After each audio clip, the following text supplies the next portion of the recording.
Welcome to the Codcast. I'm Bruce Mohl of Commonwealth Beacon, and today we're going to scrub the millionaire tax, what it does, how it's working, and why it's embroiled in controversy on Beacon Hill right now. My guests are Phineas Baxandall, the Policy Director of the Massachusetts Budget and Policy Center, and Pete Wilson, Senior Policy Director at Transportation for Massachusetts. Both of their organizations strongly support the millionaire tax, so this isn't going to be a debate about whether the 4% surcharge on income over $1 million is a good idea or not. It's more of a status check on the constitutional amendment and whether policymakers on Beacon Hill are honoring the will of the voters who approved it. Phineas, let's start with you. Give us a brief rundown on how much money the millionaire tax is bringing in. Well, the latest data is for fiscal year 24, which is what ended last July. And the administration tells us that it collected $2.2 billion of revenue, which is more than they had originally estimated. They went into planning that budget considering that there might be just $1 billion to spend from that. So it is beating all expectations in terms of the revenue that it's collecting. This money that's coming in, Pete, what under the law that the voters passed, what can that money be used for in your interpretation of the law? Well, thanks, Bruce, for having me. It's pretty straightforward what the language of the amendment says. It says to provide the resources for quality public education, affordable public colleges and universities, and for the repair and maintenance of roads, bridges, and public transportation. That's the actual language of the amendment. So it's very broad. It could be, what does that mean in reality, right? What have they spent it on? I know we'll probably talk a little bit more about that. But for instance, they've increased the operating budgets for 15 regional transit authorities across the Commonwealth. They've funded a low-income fare program for the MBTA, as well as made early childhood care grants available on the education side. So it can be used for a variety of things, both capital investments for investments in hard infrastructure like railways and roads and purchasing vehicles, but also for operating budgets to sustain those investments over time. Phineas, back to you on the money front for just a second. The legislature had to figure out a way to deal with this money coming in. And for our listeners, just to explain a little bit about, they're trying to be, as they say, honor the will of the voters. And so they've segregated the money. How does that work? So, there's not really any question about, where these dollars are going. The way it works, they created a system where they say they have their official expectation of how much money they have to spend, and they can use that in the budget. So they do this at the beginning of each budget cycle. And then any money above that amount, 15% of that overage, as they call it, goes to a special kind of rainy day fund in case the fair share amendment transportation or education items don't have enough money to sustain that spending, like during a recession. It becomes a kind of a rainy day fund for that. And then the remaining 85% of the overage, the amount over that threshold, gets put in what's called the Innovation and Capital Fund. And that is supposed to be for one-time spending on education and transportation. The idea is that this structure allows you to make sure you're spending money that you reasonably know that you have, and that if you have a one-year windfall, perhaps the stock market goes really well or something, you're not going to hire a bunch of teachers who then you might not have the money to sustain the next year. You wouldn't put one-time spending on an unexpected spike of money and end up laying off a lot of teachers or bus drivers as a result.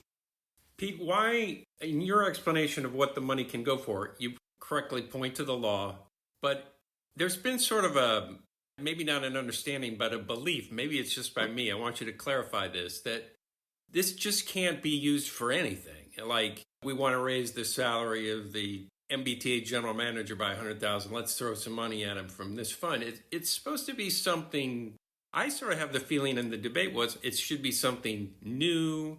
It shouldn't be just doing the same old thing that regular taxpayer money was doing before.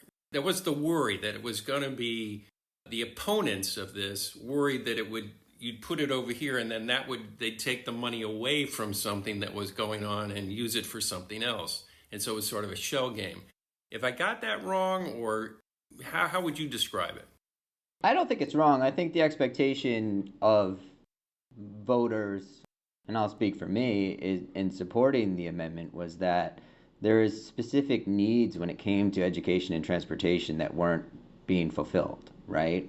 And the additional revenue was going to address some of those needs.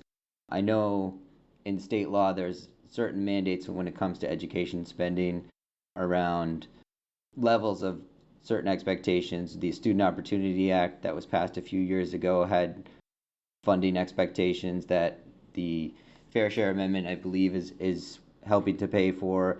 And to my knowledge, transportation doesn't have anything in state law that mandates a certain amount of spending or spending levels. But to your point, Bruce, is that the needs across the Commonwealth are many and the resources were few. And it doesn't necessarily have to be new programs, but maybe programs that weren't getting off to the same level of expectations that it should have been. Like, for instance, T for Mass and a lot of our allies have been pushing for low-income fares on the MBTA. In the last month, I believe, at the beginning of September, the MBTA finally kicked off offering low-income fares to residents in the MBTA service area or those who ride the MBTA, and used $20 million of fair share funding to pay for it.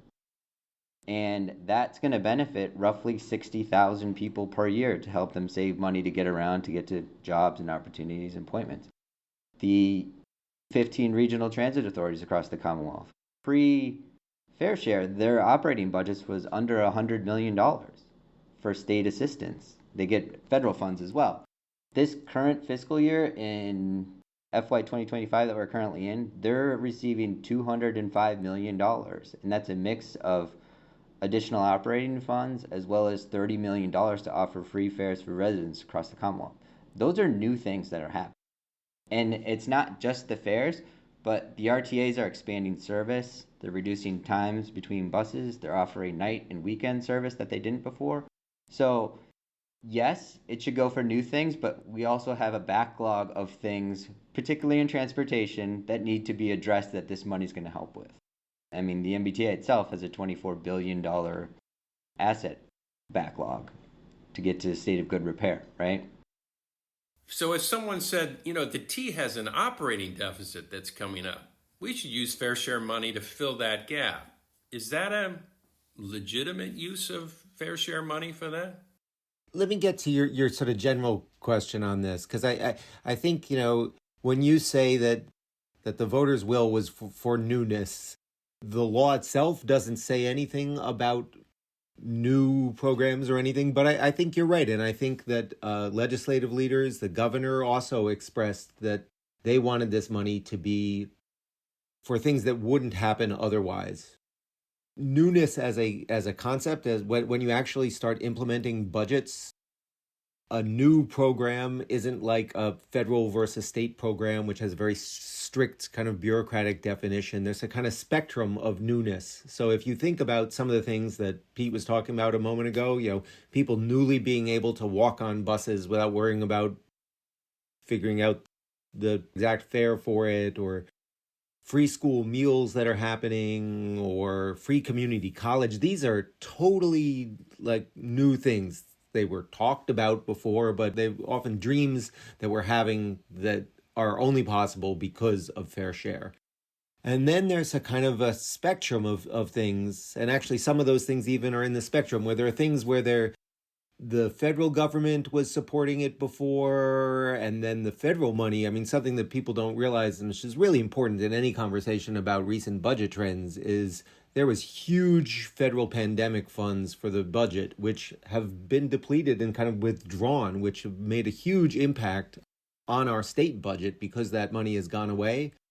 And Massachusetts is unlike most other states in that we have stepped up and said, hey, that really worked during the pandemic. We're going to keep that program. And we've done that in multiple instances only because we had the fair share funds to do it.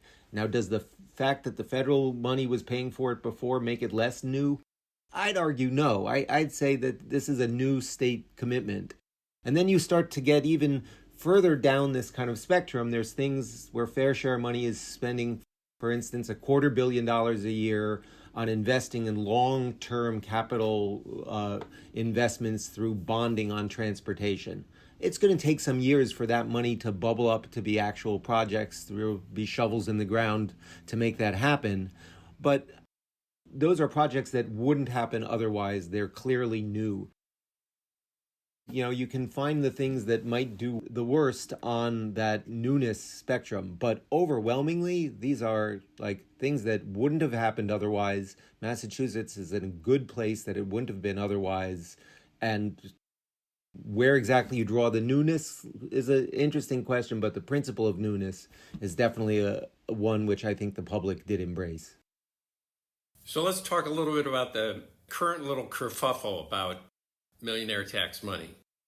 Pete, you and a bunch of other members of various advocacy groups as well as individuals raised a concern about a budget maneuver of Governor Healey. Why don't you explain what it was and what your concern was? So every year the governor files a closeout supplemental budget to close the books on the prior fiscal year, and it's supposed to be passed by the legislature by November 1st, according to the comptroller. And in her most recent proposal for closing out last year, which ended on June 30th or July 1, she had proposed transferring $225 million for the fair share from the fair share revenue of the Education and Transportation Fund to pay for accounts that were originally funded through general fund dollars. And that includes preschool meals programs, some early education grants, which are all very useful and very valid programs to spend the money on. However, we felt that this sets a bad precedent of finding accounts that have deficiencies in and using those fair share dollars to backfill or close the books or pay the bills on accounts that you have either overspent or that have been underfunded for the prior year, because potentially that takes away from new investments into things moving forward. And yes, there's $225 million, but there's also roughly, $1 billion of unallocated funds right now in the Education and Transportation Fund. But we felt there was better ways to pay for that. The House actually yesterday passed their supplemental in response to the governor's proposal and chose not to do that maneuver and chose a different method, which would use, I believe, this is my reading of it, capital gains tax that would normally go into the rainy day fund because there's a threshold for collection of capital gains above and beyond $1 billion, I believe it is. Phineas, you could correct me if I'm wrong, and use that money to pay for those accounts. We appreciate the House hearing us and choosing this path forward, because you're right, Phineas, when it comes to the newness and how things are invested, we want to make sure that we're not losing out on opportunities for the future versus looking at things in the past that, need to be paid for. So that's sort of the way it's played out so far. We're waiting for the Senate to see what they do, because obviously the Senate and the House both have to vote on it before they send it back to the governor. But we feel that the legislature heard us, at least the House members heard us, and we'll see what happens moving forward. Phineas, how do you read this, what I'm calling a kerfuffle? Do you see a bad precedent, potentially, if we go the governor's route? Or is it, I think to be fair, the governor sort of says this money is going for programs that we're investing heavily with millionaire tax money. And all we're doing is sort of taking a surplus in the account and sort of backdating it a little bit, putting it back in this year. And if we had it back then, we would have probably put it in these programs. And we're lucky that it then frees up the money that we need to balance the general budget. But what's your take on it? Ideally, we wouldn't be in this situation. We wouldn't have passed these steep taxes on short-term capital gains and estate taxes if we hadn't have passed those big regressive taxes that chiefly benefit the wealthiest and maybe kept some of the others. We wouldn't be in this situation. That didn't happen. We also called for the administration not to say this just $1 billion estimate when it was, the modeling didn't suggest that that was a reasonable estimate. So we thought that they were coming in with too low a threshold to come in with, but they were being super conservative about it. Maybe they were listening to all of the people who were, saying the sky's going to fall on our head because all the millionaires are going to run away, and that didn't happen. But given that they didn't sort of listen to these things beforehand, we find ourselves in this situation where we have this deficit. And I agree with Pete. I think that it would be better to not use millionaire tax funds, the fair share funds, for these deficits, and I'm glad that the House seems to have found some other ways to do it. In terms of the governor's approach, I think the way you phrased it is quite correct. It's if you could almost go back in time and have had a more reasonable estimate of what the threshold was going to be for how much you could spend in the beginning, and you increased that a few $100 million, what would you have invested in? And these are some things that, reasonably they would have invested in. They're reasonably new programs too, So I was concerned about it because this is the first year of the Fair Share Amendments rules that were set in the fiscal year 24 budget. This is the first year of them getting to roll out, and it's a really good, transparent system, as I was laying out earlier, but it needs to have a chance to roll out, have a year to really, show that it can work and get established. So I was troubled by seeing that, maybe they're kind of messing with it, even if the principle of it, the law of it, all the dollars going to education and transportation were still okay. I still prefer a situation where this unambiguously, is going without tinkering at all with any of the rules. So I've got to toss in just the fact that there's always little games within games going on Beacon Hill. And the governor sort of wanted to tap the surplus millionaire tax revenues. The governor wanted to put money, capital gains money, into the rainy day fund and into a escrow fund that basically is a little fund that they can use for whatever they need to use it for in emergencies. And it's been the emergency shelter program that it has primarily gone for. The House has had a history of not wanting to give a lot of money to the administration to play with on that front. And so what they did is they X'd out the money going to the escrow fund and said, we'll use that to balance the budget last year. And so it's sort of a little shot at the governor that we're not going to give you that money either. So now let's talk a little bit. So you have the governor maybe moving in a direction that both of you are saying is you were a little troubled by it. But Phineas, answer my question from earlier, and Pete, you do the same. If they decide that they want to solve the T's budget deficit this coming year, and they're going to use fair share money to do it, is that a proper use of the funds? How would you react to something like that? I'm sorry that I can't give you just a sort of yes-no question on this. I really think it is one of these things where the norms on this are something that are still getting worked out, right? Because they're a unwritten expectation about newness, right? So I think that question kind of comes down to, this is a new situation where we have a T who is spending the actual money it needs to keep a tip-top level of service and really improve its service, improve its capital, improve its rolling stock in a way that we can have world-class transportation. And we're also going forward with expansion programs. We're like trying to step up to the need for world-class public transit in a way which is genuinely new. And we face, partly as a result of big gaps that were newly filled by the federal money and have newly been taken away. There are a lot of things which make this a very novel situation.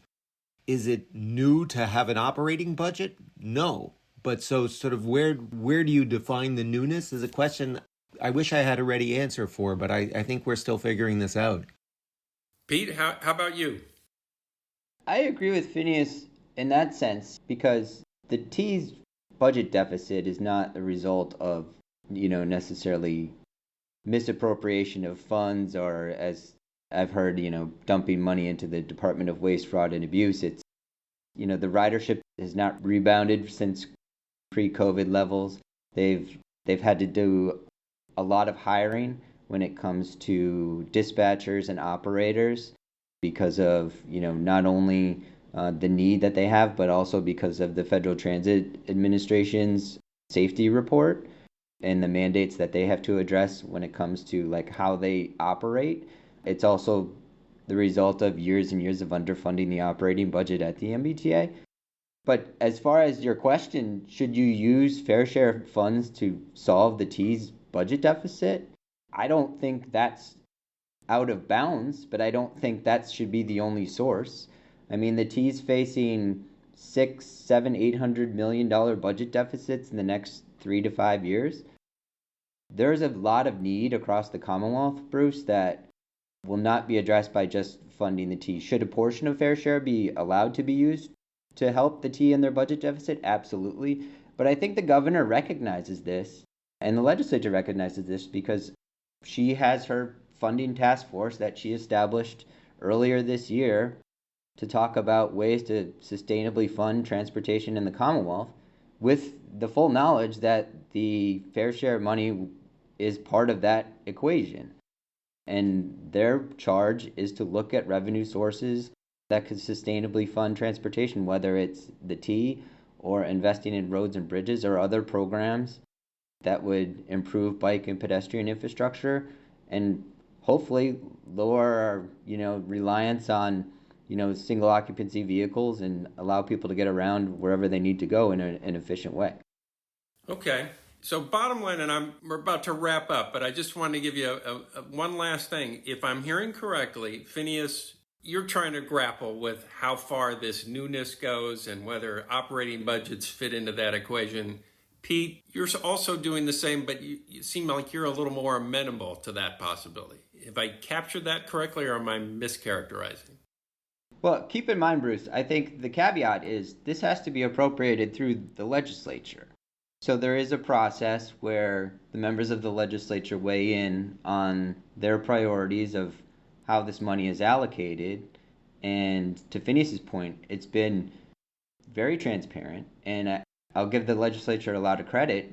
Unlike the way federal funds are allocated, they seem to have, when it comes to transportation, relied more heavily on funding public transit and other modes than just, paving roads and bridges, which, is obviously still important. But I think there needs to be a holistic approach on how we use these funds.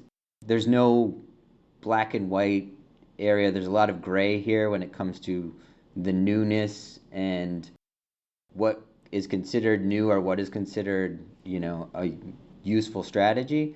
And I think that's why we have the democratic process to begin with. It's messy. And Phineas, last word.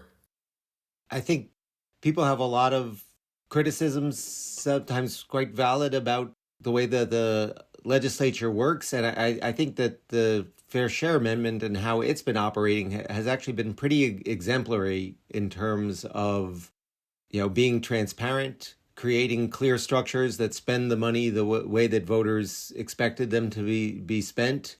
And there are unanticipated situations happen, and it's being worked out in a way which, it should be, including debated on this show. So thank you for inviting us.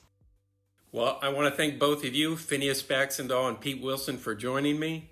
And thank you to our listeners. And I just want to thank our producer, Claire Wigglesworth, as well. Leave a rating and review wherever you're hearing us now. And if you want to help other folks find us and or reach us, email codcast@commonwealthbeacon.org if you ever want to get in touch directly. We will be back next week. Thanks.